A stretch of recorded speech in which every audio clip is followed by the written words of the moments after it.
Hey everybody, I'm back. It's my show, the Bullet Brawls show, the show where anything goes, the show where anything can happen, the show where magic is made and all that stuff. Drinking some coffee from my favorite mug today. This is dedicated to all of you. Can you see it? Come on, focus, computer. It's a high quality camera. It stays focused right here, right on this ugly mug. Who knows who might make an appearance today? Maybe a Hikaru Nakamura, maybe Maxime Vachier-Lagrave, always with us in spirit.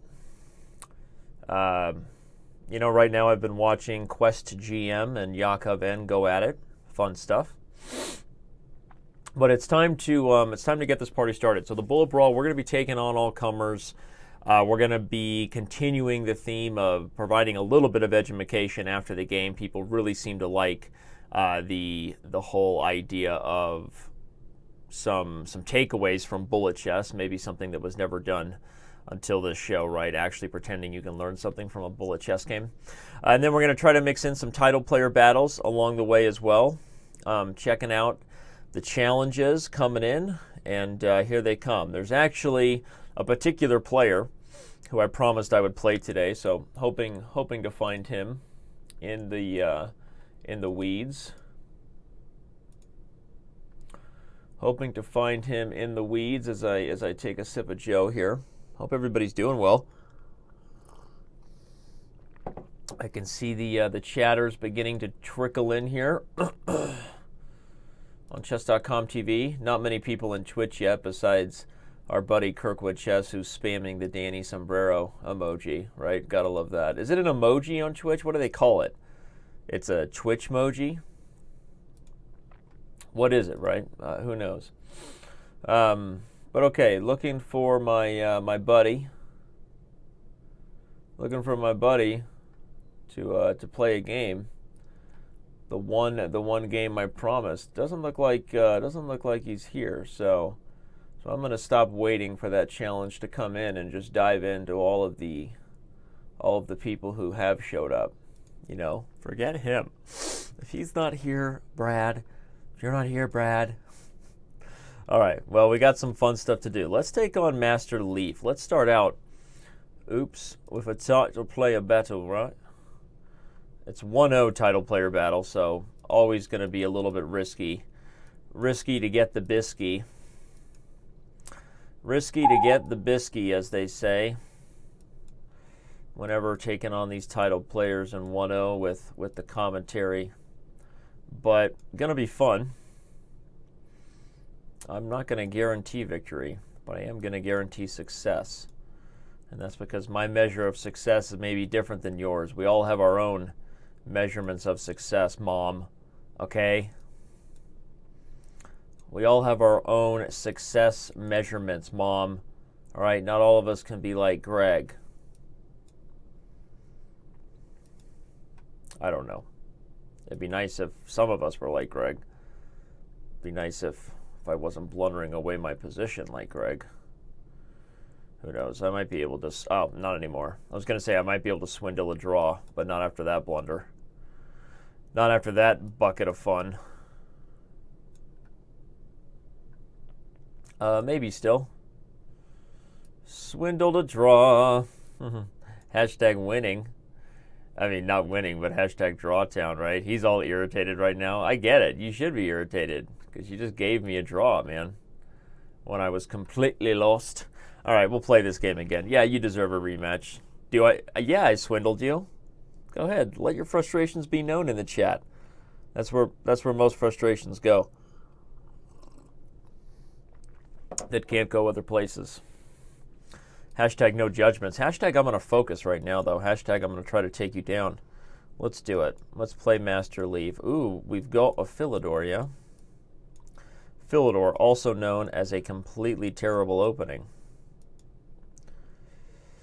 The Philidor, for those who love bad positions. The Philidor. Who said being lost out of the opening wasn't fun? The Philidor. Because you can. The Philidor. because it's a free country, right? These are all really good reasons to play the Philidor that have nothing to do with quality chess moves. Again, it's Bullet, so I'm not guaranteeing a victory, but I am guaranteeing that Black's position is horrific. So how should I go get him? I guess I'll go get him this way. Let's go get g6. Ooh, he wants to give us the h-file. Don't mind if we do, yeah? Is there a threat? Oh my gosh. Look at that. He's going to take on b3 and then win. Well, that's not very fun. Look how sweet that is. That was just a blunder by me. What did I do? Oh. All right, let's see. Oh, I meant to move my knight there. Okay, resigns. All right, that's it, buddy. That's it. Nobody beats me with the Philidor. Actually, people beat me with the Philidor all the time. The Philidor. The masochist way to play chess. Let's go get the bishop pair for funsies. All right. Well, we have a dragon with no real substance to it, right? Nobody has a good position here. Neither side likes their position. Not me, not him. But if I get the C file, I guess I'm feeling a little bit better. What I'd like to do is perhaps play for b4 and b5 and b4. Maybe. Maybe, baby. Let's do it. Ooh, he wants to give me rook c4. Yes, please. Sign me up. All right. I'd love to take that other pawn, right? How sweet would that be? But it hangs a rook. So don't get too excited, Danny. Yeah, well. All right. Should we remove the king? Something's about to get weird here. We could get in trouble here despite winning that pawn. Honestly, we have to be careful. We have to be muy careful. Ooh, I actually think that helped me. I'm not sure why I thought that helped me, but the bottom line right now, I guess, is that I'm down on time, huh? That's the main issue that we're dealing with here, is the time on the tickety. The time on the tickety is the main issue with this current position. Now I'm blowing it.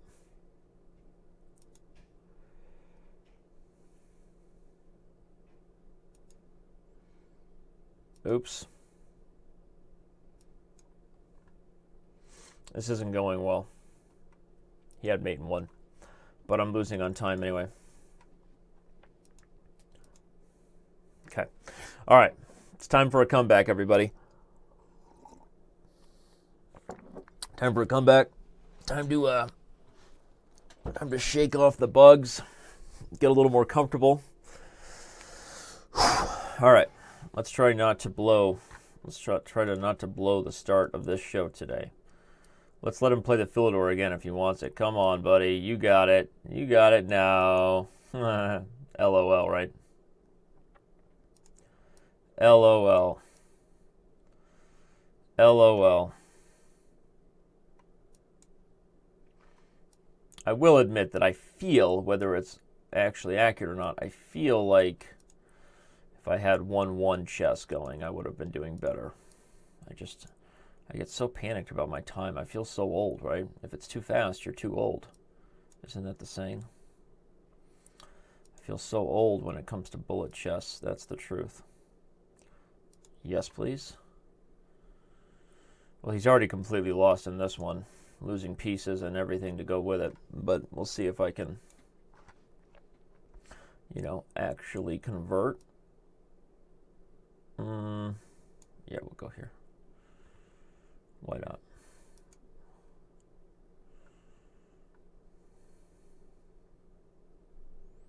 Should I force the trade? No, just go get a pawn. Get greedy, man. Yeah, man, get greedy.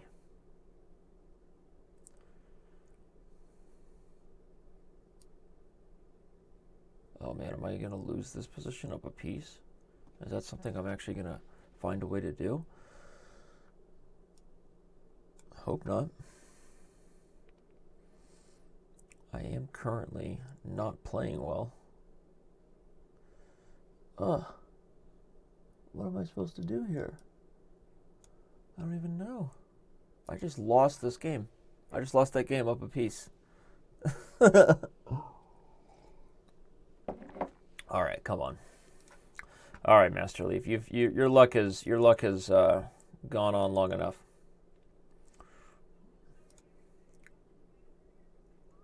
Yeah, we'll do something stupid. Play for some sort of stupid position. Try to get the bishop here.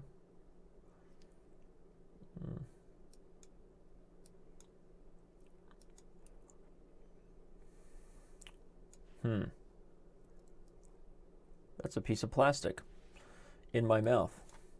That was weird. That was weird. Piece of plastic in my mouth.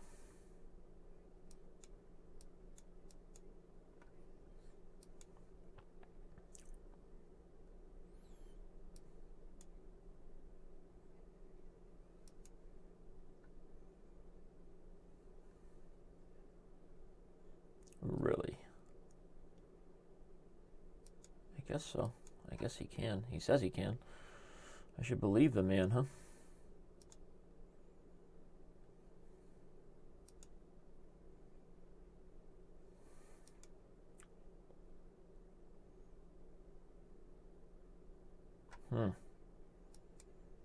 Don't like the way I'm playing this.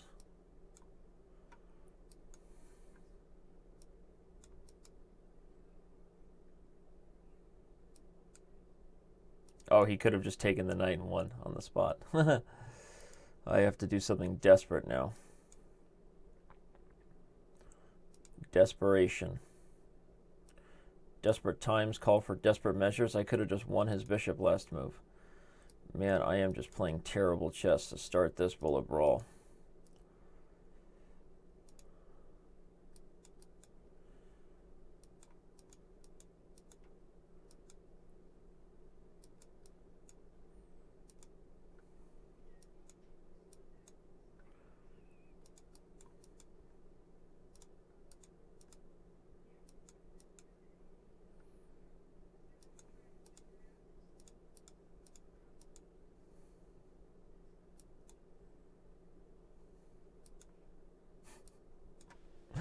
Hey, do I feel bad? The answer is no. I've already lost a couple winning positions, so that's life.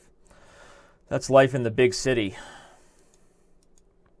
This is not the show. This is not the first chess show you give somebody. You know, we have other shows for that, you know. Give them a good dose of Uncle Yermo. You know, let's get some old school Russian. Yeah, this is what chess is about, right?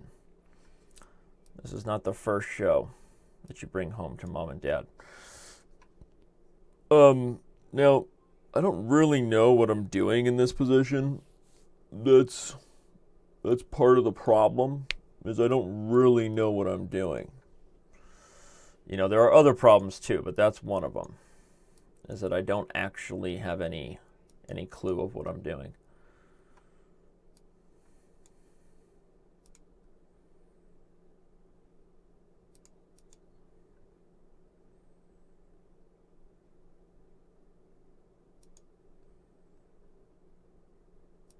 Is this guy serial? Is this guy Al Goring me right now? He must be serial.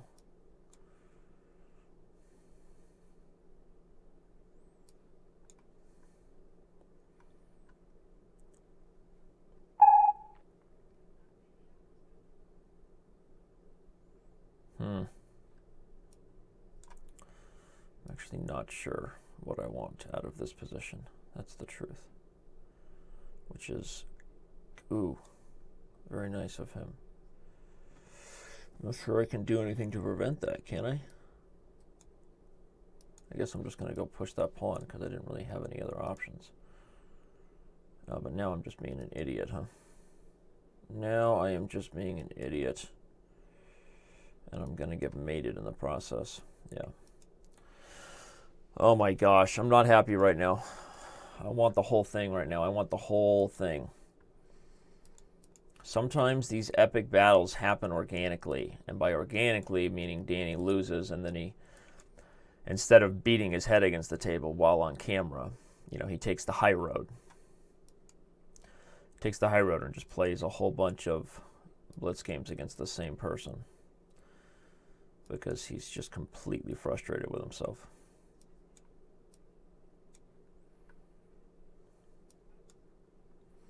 It just doesn't seem like the right idea for him, right? Doesn't feel good. Take? Why not? It's a pawn. I guess so. I guess we kind of had to, huh?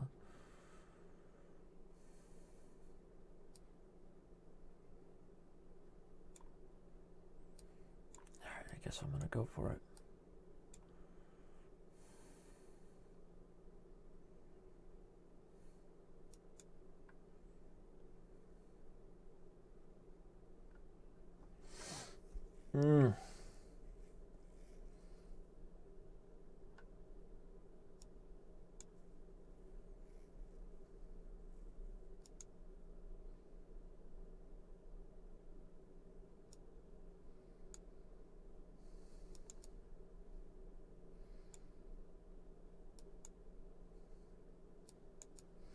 I don't know if I should take the draw. I guess I probably should, huh?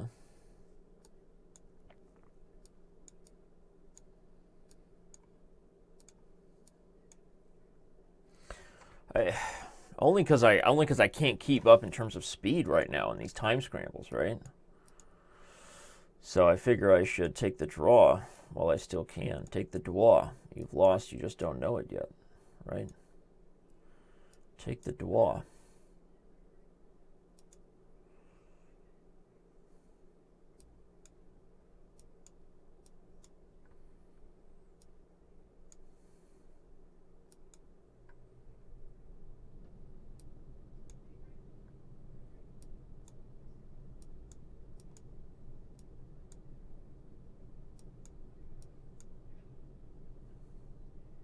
Ooh.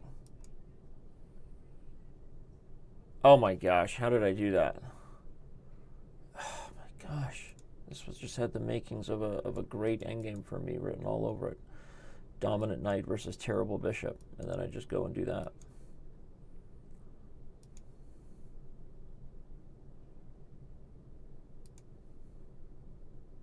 That's how good my position was. Is that it's still not easy for him to win, is it?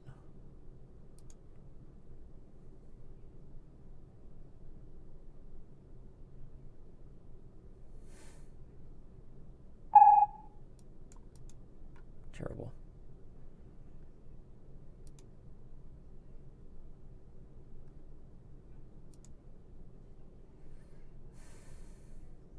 I'm still just totally lost. I'm just going to resign. Do it again. All right. Can't keep blundering if I'm going to make a comeback here. Can't keep blundering if I'm going to make a comeback. Right? It's like making turnovers when you're down by 20. It just, you know, it's not a recipe for success.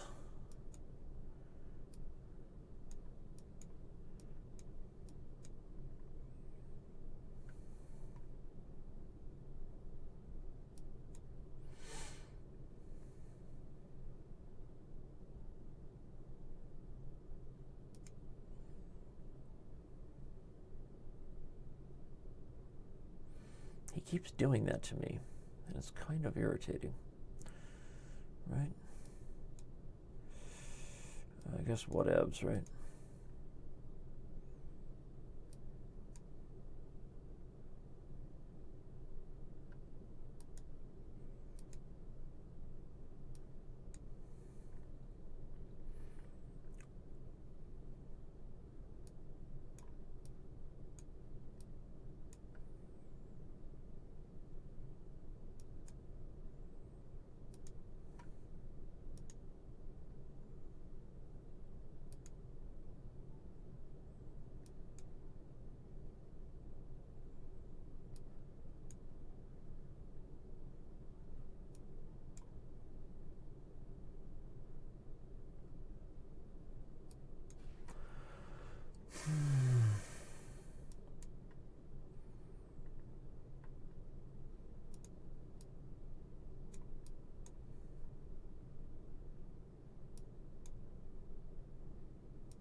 I can't afford a bunch of time scrambles like that.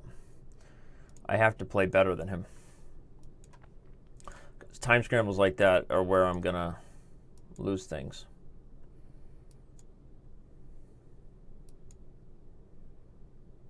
Ooh. It's a little strange, huh?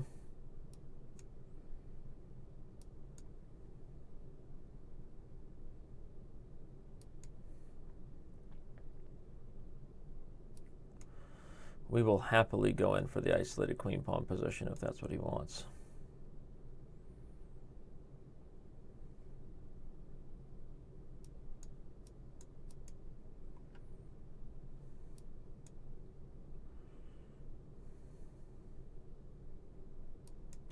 Darn it.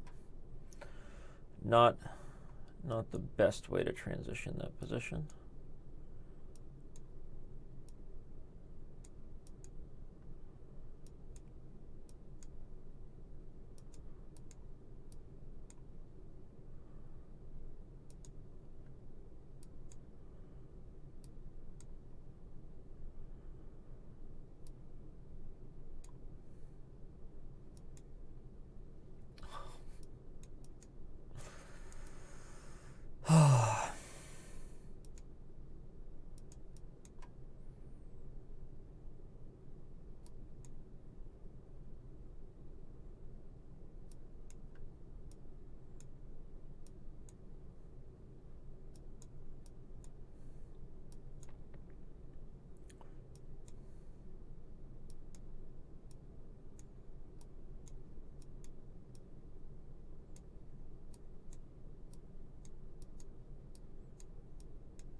I just stalemated myself. Look at that. That's funny.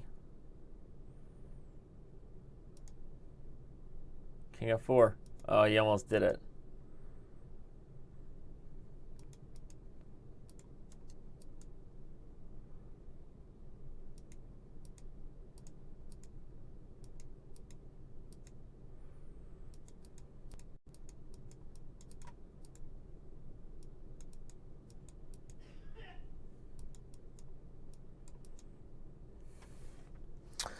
Plenty of time. All right, guys. Well, this is frustrating right now, right? I mean, I'm frustrated, so I know you guys are all frustrated. But I'm not giving up, especially when I'm playing so badly. I give up when I'm playing well. That's the story of my life. Oop, that was dumb. All right. The thing that happens in the middle of these bullet meltdowns, in case you all are wondering, like what's happening to Danny right now? Why is he melting down? Well, often what happens is in the middle of these meltdowns, you know, it's very difficult to take a step back and sort of separate your emotions from what's actually happening on the board, right?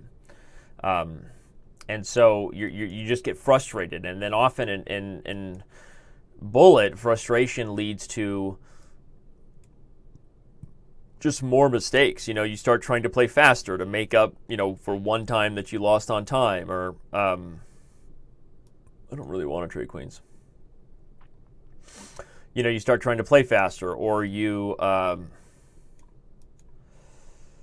you try to catch them in pre-moves if you were caught in a pre-move. So the point is, like, you know, you try to, like, avenge yourself. And revenge is not really a good recipe in chess.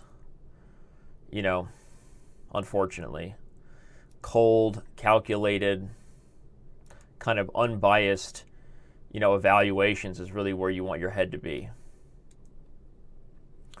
Not in revenge and you know, emotional behavior, basically. So that's kind of the thing that makes Bullet so hard to recover from, is, you know, again, you just lose yourself, you lose your head in the moment. And that's what makes it very dangerous. And that's why often you can go on losing streaks that are much more than just a single loss, but actually like an entire streak. So you try to pull it together. What, now he doesn't want to play anymore? What gives, yo? Now he's done. All right, whatever, bro. All right, we'll go on. We'll go on to more. Yeah, I think he felt like I had entered this zone where I was going to start calming myself down. And he's like, I can't win lost positions any more than I already have. Like I've taken, I'll take my money. It's like playing with house money. You're at the casino, you're at the Bullet Brawl table, right? You catch a good run of cards. You're not going to push your luck any further and go into the night with Danny, So he wants to call it a day. All right, can't say I blame him. I'm not happy because I want my rating points back, and that's a fact. But okay. Now I'm looking for our friend. Where is he? I do not see him. He knew the time. He knew the time of day. Good time of day to you all. Hashtag Alex Shermerlinsky. But he's not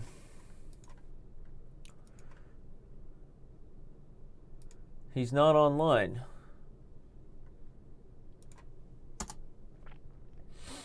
So there's nothing I can do about that, right? That's not a me problem. You know what I mean? So, okay. Well, we got a lot of other people here. Let's check on the chat before we continue. Waiting puts you to sleep, Clim T Killer. I agree. It puts me to sleep, too. I'm not here to wait. I'm here to play. Do we ever play 90 plus 30 standard online? Ask Acid Pawn. Yes. But that's like if you're in like a really serious match trying to get better. I mean, who has that kind of time, right? Online chess is about letting you enjoy the game you love in quick spurts, so that's why they're just not as popular. For the people that love long games, I get so many messages. Like, they're always the loudest, right? They have tons of requests. Like, you have to add more long time controls, but nobody plays long time controls. And so we have them, you can play them, but you have to find a partner who wants to set it up. There's no quick seek for anything that's not, the time controls that most people want to play. Mohit99, I'll try to play you, buddy. Beer Potzer, what's up, man? There's Nick, ready for some Bullet Brawl.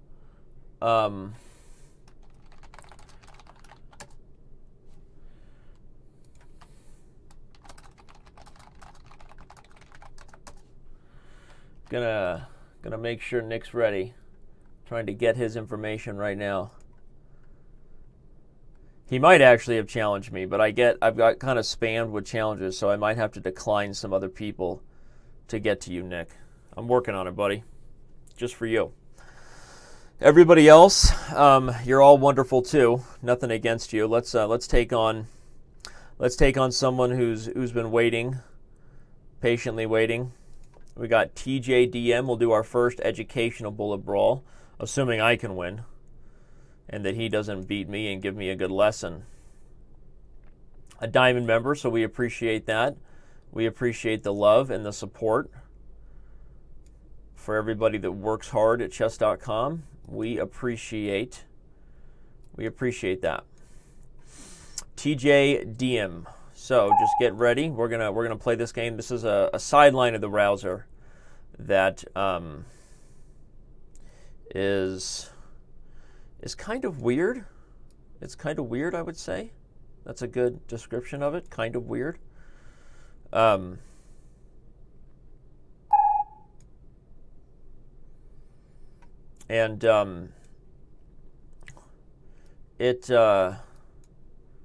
It's not necessarily like, better for white or for black, for either side, really. It's just a strange line.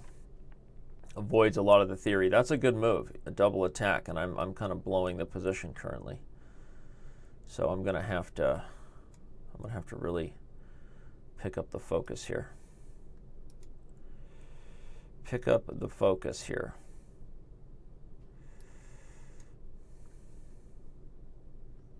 Ooh, very good.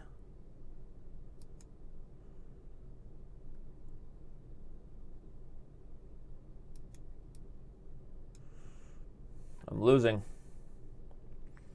So it looks like my opponent will have a thing or two to teach me after this game is done.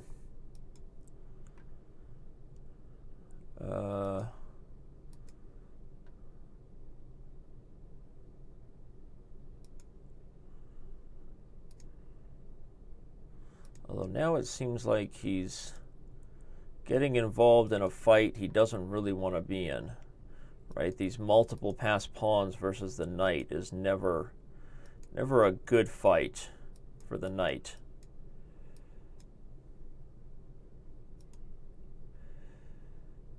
I don't know why I just did that. I guess because I'm going to lose on time. That's why I did it.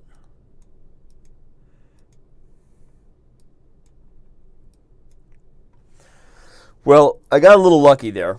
That's the truth against TJ Diem. But we're going to back up and take an educational look at it before we invite my friend, Nick, onto the show.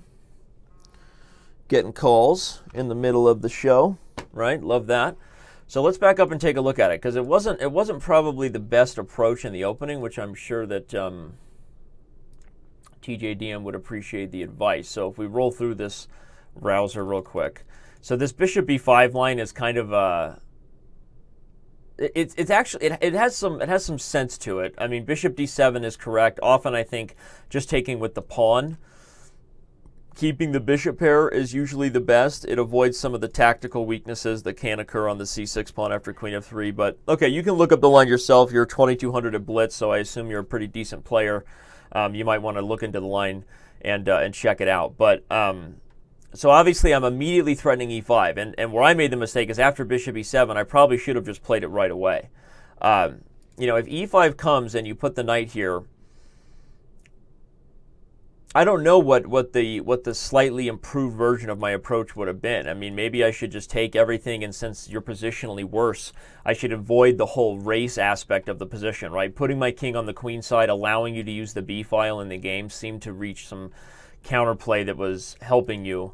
But here you're just positionally worse. So part of the issue with the way you played this line is I think both in the game and if I had played e5 immediately, a more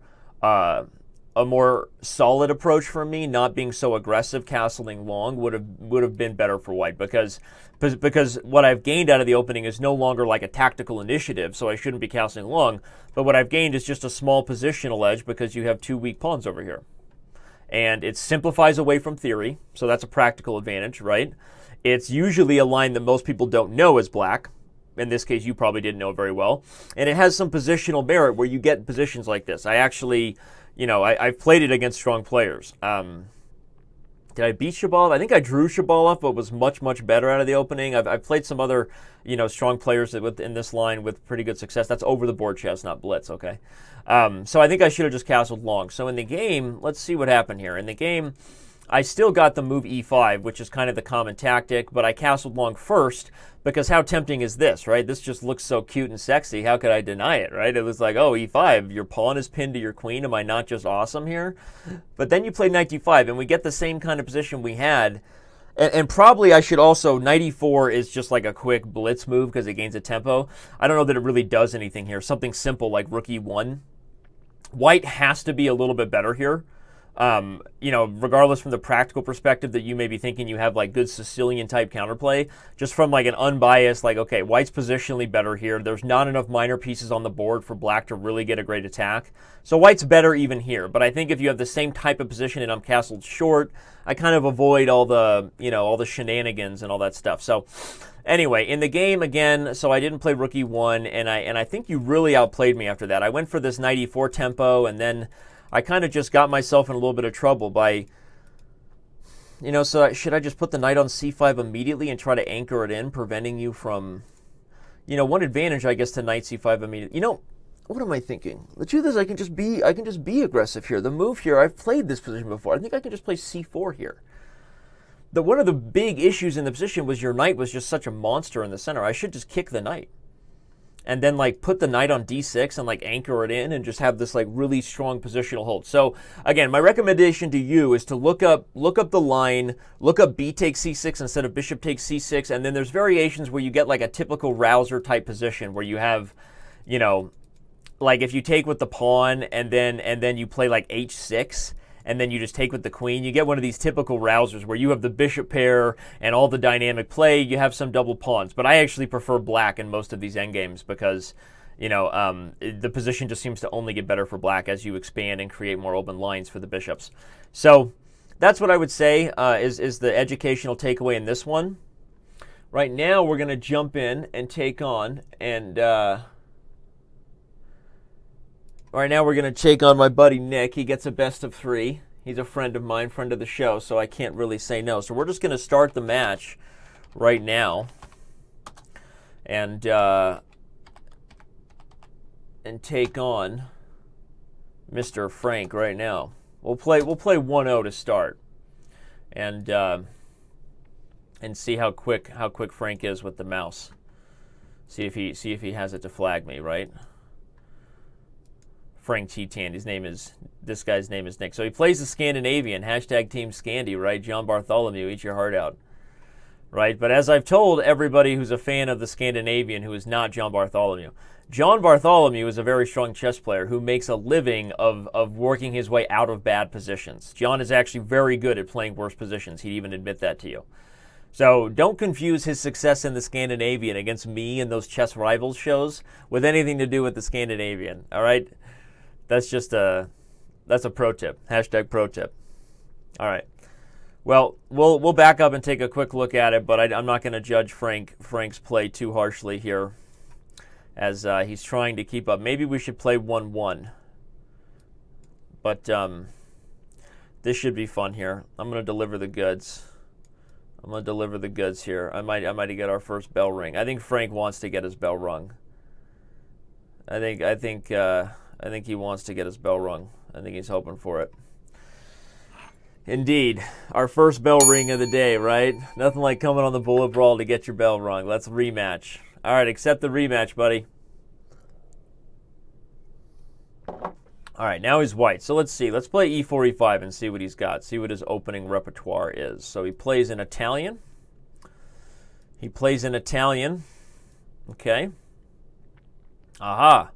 So he's playing a... This is the bees. This is some real stuff here. How do I want to deal with this? Probably I just want to play a little bit of a flexible move first. Play a little flexible, some flexible chess. Keep the options open. I would have loved to have just taken the e4 pawn, but alas, it was not in the cards. Let's get some double pins going. Double the pin, double the fun. Well, he had a good position out of the opening. I don't think I played the best approach there. So we'll back up and give Nick a little bit of advice here. But this is right now we're bringing the world of pain. It's a world of pain out there, unfortunately. And this show is no different. All right. We're going to bring the noise and the funk. Don't you think we won't?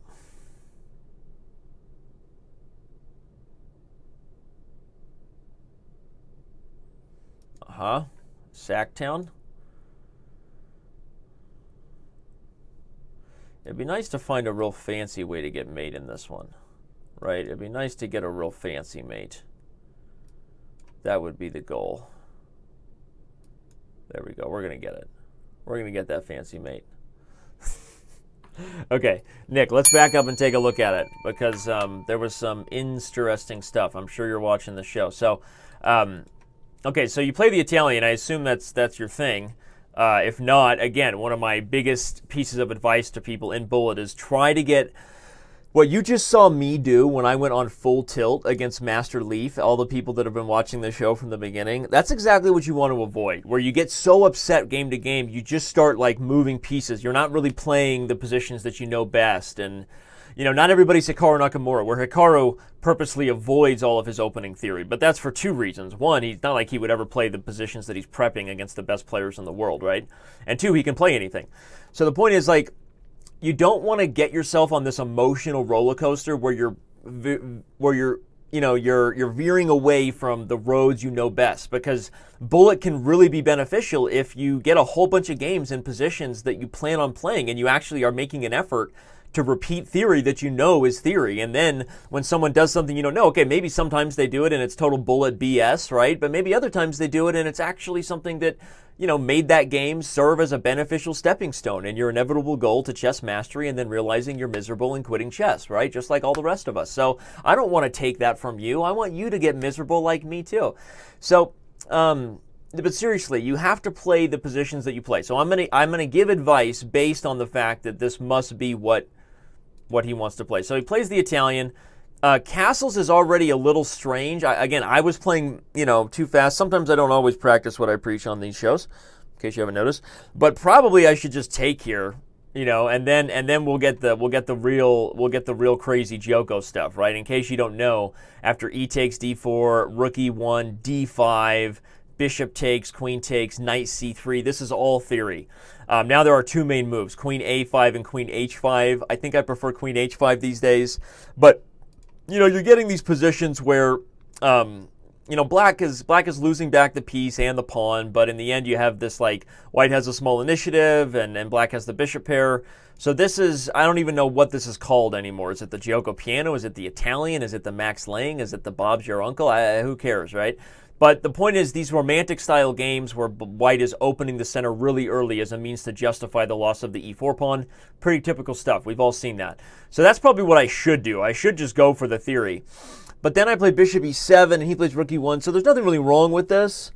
But the fact that he's able to get rook e1 without d3, because what have you seen the last time we saw, and by the way, if you've been following top-level chess, guys like Kramnik, guys like Giri, guys like Caruana, guys like Vishy Anand, especially at the candidates tournament, we have seen the Italian be played, over things like the Ruy Lopez, and as a means to probably avoid some of the Berlin, right? People are getting tired of it. So the advice I'm giving you here is actually, worthy, as far as a note-taking, even at like the high levels, right? Because, good players are playing the Italian. And D3 is the most common move for here. Likely because the lines that occur after castles knight takes are almost always just like forced draws. Everybody gets traded. So if I'm not going to take on E4 against Nick castling here, right, and he's not going to play D3, then probably I think rook e1 is good for him, because what he's going to do is he's going to go for this classical, Ruy Lopez Italian game, a goal. The goal is, like, if I do nothing, just to say the goal, if I do nothing and white just gets this dominant center, we're all happy about white's chances. Theoretically, this is actually not that great for white right away, because probably black has some ways to make the center kind of vulnerable. But okay, we're not going to get into that. I'm just pointing out that that's the goal of c3, right? That's the reason you sacrifice the natural developing move of the knight in exchange for the pawn move, because you have ambitions of getting a bigger center. Typical chess stuff to put in your pocket. And so, I started thinking of ways to kind of play d5, which is, I don't know, probably unnecessary. What did I do? I think I played like rook e8 or a6, right? Yeah, I was trying to be flexible, but after he played here and I took, what he should have done without thinking about it was played e5. And that would have punished me, and that would have proven probably my whole approach to be es no bueno. The thing is that often these moves e5 in these like Scotch gambits and Italian games can be met by d5. That's often black's approach. You play e5, they play d5, kind of an eye for an eye sort of thing. But in this position, it doesn't work, because white can take and actually just win a piece on e7. So I'm just losing a piece. So if he plays e5 and I can't strike with d5, then I have to move my knight to a bad square. And how delicious is this? 2 pawns in the center, a massive lead in development. This has clear advantage out of the opening written all over it. So, Nick, this was your, okay, if we're talking like an educational takeaway from this game, that was actually your chance there. And if you're wondering what I mean by how e5 is normally met by d5, that's not just made up stuff. I mean, like in a Scotch gambit, for example, which can be reached this way, d4 takes e5, the main move is d5, and this is typical stuff. Black has to strike to try to equalize the activity in the center, or I'm just going to get rolled. In positions like this, it can even get worse, because I'd have to go to g8, and white just might, get a really crushing attack here. So So it's very typical that black has to be able to meet e5 with d5 in any of these double king pawn early open center games. That's literally a universal tip for everybody. Very typical that you have to be able to meet an e5 push with d5 or you're just going to be worse as black. So that's something that could have happened in this game because of my shenanigans. And then, okay, so when he didn't do it, if he had taken with the pawn, I'm already happy because I'm going to strike with d5 now and get the isolated pawn position. So as soon as Nick didn't do that, then the game was much more unclear. I probably should have played d5 right away, but again I played rook e8, and once again I think I allowed e5. And by the way, is e5 just winning here? Yeah, e5 again was just winning for you. Now you win a piece outright. Now I can't even go to e8. If I have to play d5, then you just take town. Population win a piece town. Population happy town. So again, I think the one thing that you are probably aware of this tactical theme, Nick, I would assume, that e5 is a really common early aggressive option that you're looking for. But it's funny how we are aware of those things based on whatever lessons we've had with chess masters or whatever we picked up from the books, but then knowing something to the point where you couldn't forget it if you wanted to. That's like we call it the Nakamura intuition level, right?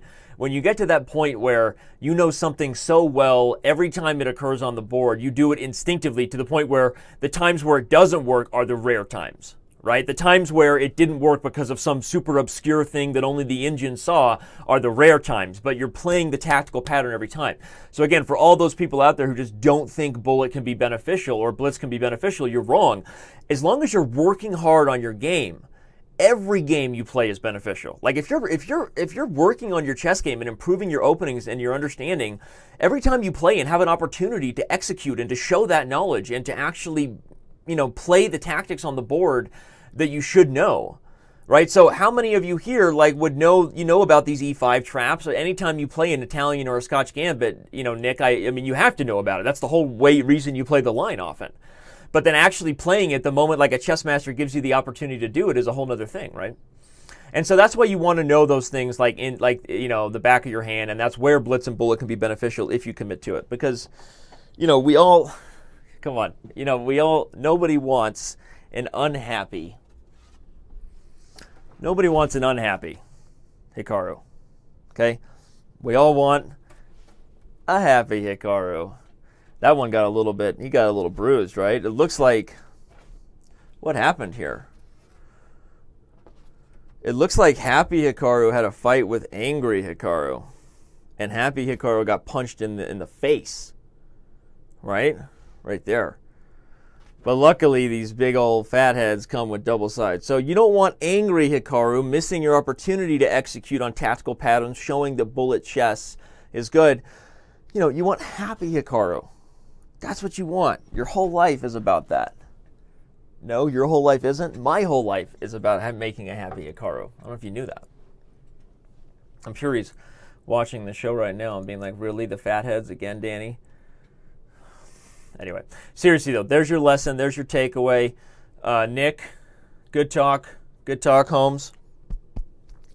I don't want to bang higher on the chest because then I'll hit the microphone. You guys will be like, what? Right? So there you go. That's what happened in these best of 3 games.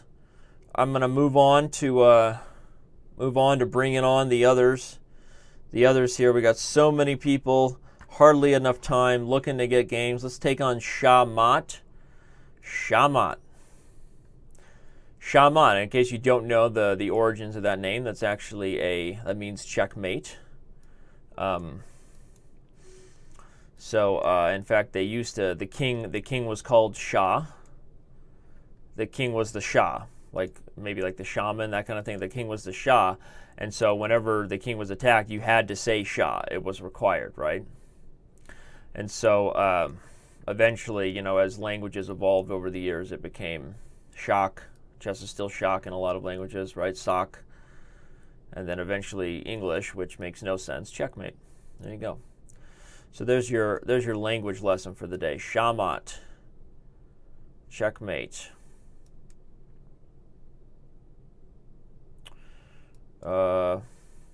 Okay. Yes, please. Yes, please. Am I really even... Is he going to go take G2? Is that a thing? Is that really a thing? Seems like that's a thing, huh? Did I just totally... I have no idea what's going on here. I've already totally messed up this line against Shah-Mat. Shah-Mat knows what he's doing. Shah-Mat is going to bring the pain.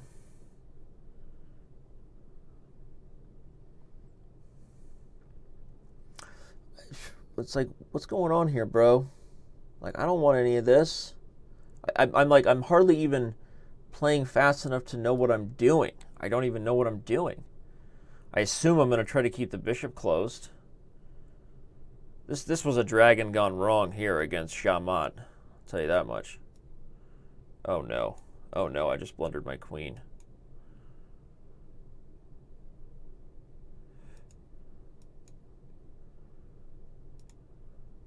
Hashtag blundering away. We're blundering away the game right now, everybody. He's going to beat me on time.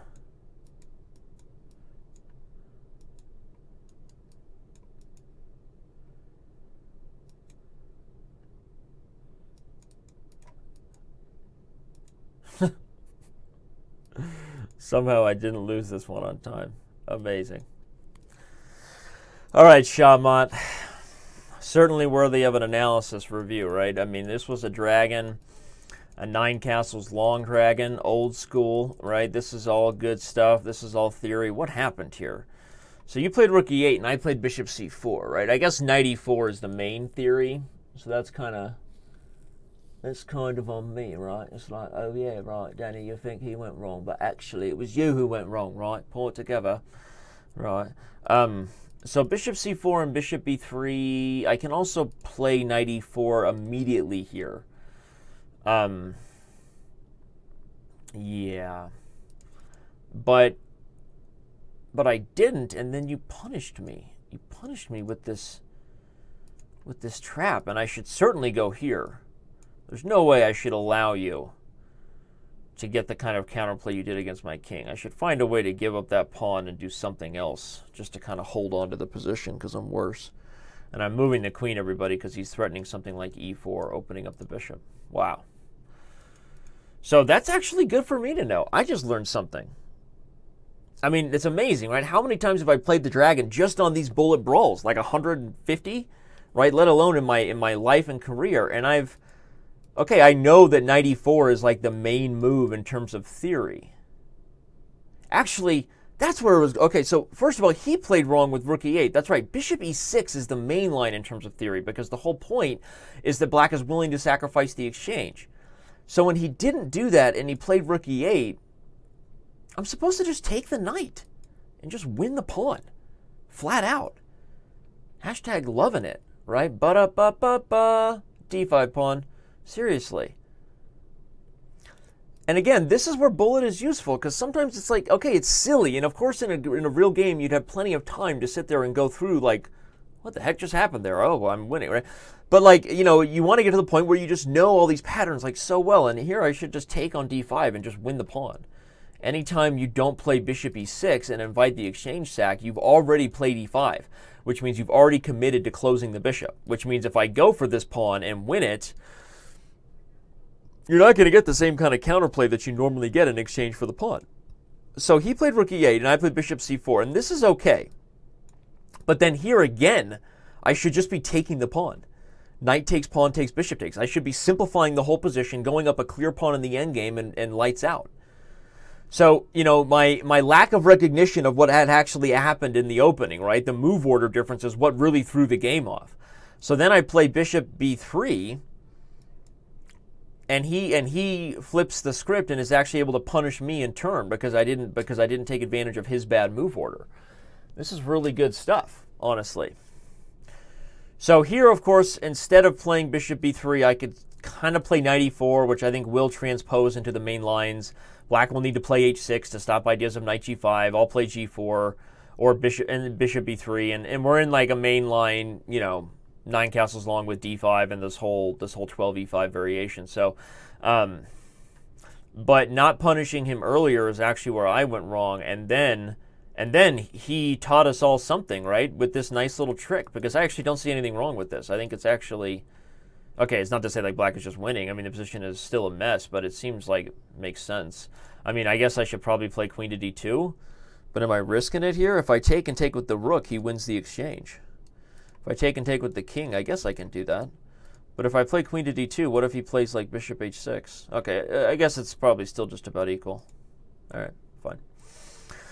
All right, good stuff. Let's take on the next people. Let's go check on things. Nick, see you on Twitter. Thanks, man. I'd play more games against you if you want more. All right. Hopefully some of those games and the takeaways were good. I'm sure you want your revenge in the Scandi. I'm sure the whole hashtag Team Scandi is going to go tattle to John about what I just said about the Scandinavian, right? LOLs. LOLs to himself. In fact, LLOLs. Never actually use LLOL unless you've literally laughed out loud. There are very few emojis left in this world that are sacred to me, right? Like, has anybody ever RMFLAMO'd, right? I can't even say what that is, right? Has anybody ever, like, RMLAO'd or what, like, actually rolled on the floor or whatever? Like, no, you haven't, okay? But LLOL is like when you literally laughed out loud, you have to let them know. You're not just saying LOL like, okay, that was funny or that was cute. You're actually saying, like, what you just said made me laugh out loud. So don't ever use LLOL with me unless you LLOL'd or this relationship is over. Hashtag get it. Okay. Thank you, TalkBot69. He's like, God, I miss you, Danny. Like, so that means, like me, you have a need to just escape and just have nonsense in your life, right? Because nobody's getting anything out of this experience. Like, we're not all getting closer. You know, nobody's upgrading on, to Chess.com likely. They're getting this show for free. I'm not getting much out of this, right? You're not getting anything out of this. Nobody's getting anything out of this, but in a way that makes it so much more meaningful. And so we all get something out of this. Yeah, exactly. Don't mess with emojis. There are like 3 sacred emojis left, and LLOL is one of them. Thank you. Point made. All right, let's play some more Bullet. Right, we've got so many people here, not enough time, hardly enough time. Let's take on Red. That's way too many D's, bro, Chach. Way too many D's, bro, Chachski. Hey, Brobraham Lincoln. Hey, Bro Tato Chip. Hey, Bro Seth Islam. Way too many D's, Bro Chachi. Brony loves Chachi. Way too many D's in your name, bro. Did Joni actually love Chachi, by the way? Or is that just like a thing that they said on the show because, they needed there to be something going on there? I don't know. Weird random thoughts. I don't even know what's going on here. I don't really like my position here. I play a little tickle, right? Play a tiny bit of tickle here. We'll do it just like that, yeah? Let's go get it. Let's go get that d5 square. When I said it, I meant that nice looking, beautiful looking d5 square, which actually looks like it does nothing here. Not good. Oh, wow. That was a risk it to get the biscuit move right there, buddy. Whoa, town. And now you... that was a blunder. It was a mouse slip. I meant to move it to g7. But hopefully it's not going to matter. Hopefully it's not going to matter.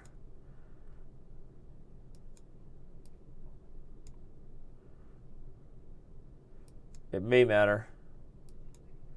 It may matter. He's playing well.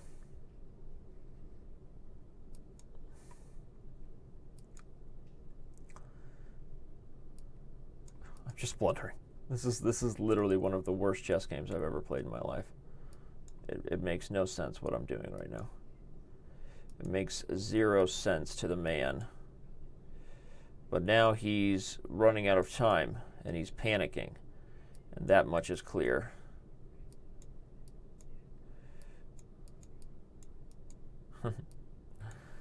Just fun to get a little mouse slipping going, right? All right. Well, he panicked.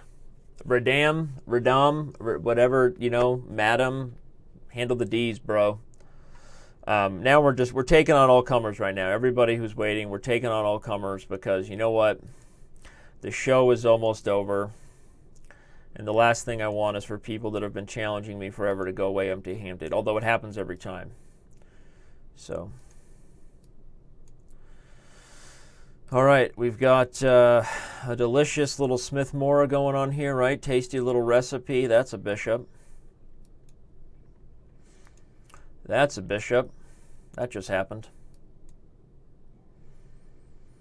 All right, we'll take with the f-pawn. Surprising ourselves with our quick reflexes, knowing that the f-file shall be useful. Right, surprising myself with that. Loving it, though. Loving the decision that I made.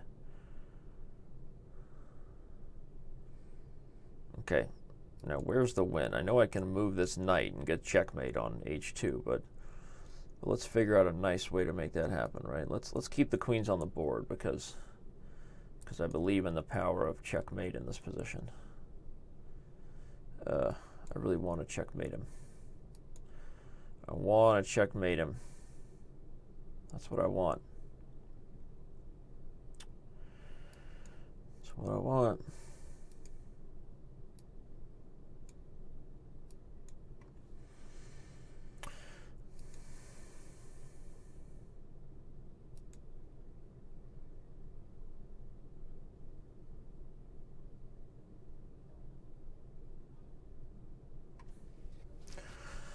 That's what we want here. We want the checkmate. That's a queen. Oh, he's just trying to get his way out of this sneaky little guy. He's getting away out of the checkmate. You know, I'm gonna get you, you Smegs 1-3. I'm gonna get you. All right, yo, get over here. Yo, forget about it. All right, yo, get over here. Yo, get over here. Yo, seriously, get over here. Get over here. Yo, get over here. I didn't get what I wanted. Did the Spice Girls ever get what they wanted? Yo, tell me what you want, what you really, really want. I'll tell you what I want, what I really, really want. So tell me what you want, what you really, really want. So I'll tell you what I want, what I really, really want. I want a hat, I want a hat, I want a hat, I want a hat. And I really, really, really want a drink. I say, If you want my future, forget my past. If you want to get with me, better make it fast. Now don't go wasting my precious time. Get your act together and we'll be just fine. So here's a story from A to Z. You want to get with me, you gotta da-da-da-da-dee. I don't know what she says and doop-and-doop-and-doop. Don't know what she says and doop-and-doop-and-doop-and-doop-and-doop-and-doop. I don't know what she says. And as for me, well, you'll see. Some of your buddy down the parties all around. Do-do-do-do-doop-and-doop-and-doop-and-doop. This is going to be nasty. Something nasty is going to happen to him in this game. I don't know what it is yet. I'm just going to open the e-file and assume that the position is something nasty. Something nasty is going down here.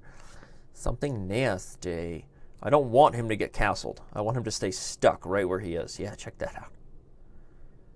Something nasty is happening here. Don't resign. Let me ring that bell. Come on, kitten. You can ring my bell. Ring my bell. You know what? I'm busy. Stop calling me. Who dare? Oh, it's the wifey. She dare. It's like, when is she going to put the priorities straight? Me goofing around on Chess TV or whatever she needs for one of our kids, right? It's like, come on. You know? I should have played the bishop takes c4 line. Gosh, that line is so much more fun. I messed it up here, right? It's like, oh yeah, right, you didn't do it, did you? Not what you intended, love. All right, let's cackle long. If he castles, we win a piece. He knew that, and he said nay. But will he? Will he survive the day? We got a lot of knights in the center. We have about as many knights in the center as you could possibly have in the center. That's 2. A lot of knights in the center here.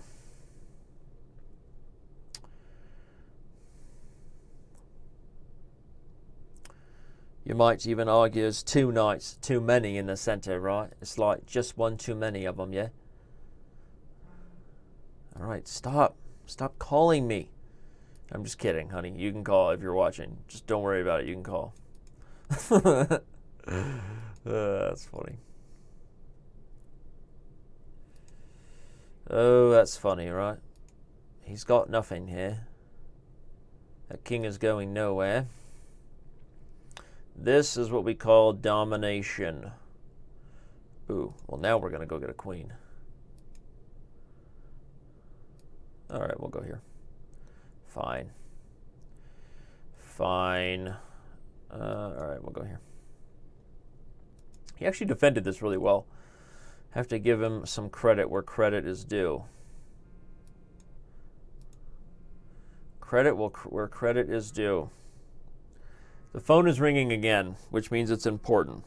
Okay, which means this guy has to go, which means the show is over. She doesn't call twice in a row. That's like a rule we have, right? If she calls and I don't answer, she kind of assumes, right? Twice it's like, hey, oh, your marriage is on the line. All right, let me tell you, get over here. Did I raise you to be that way? Get over here, right? Get over here.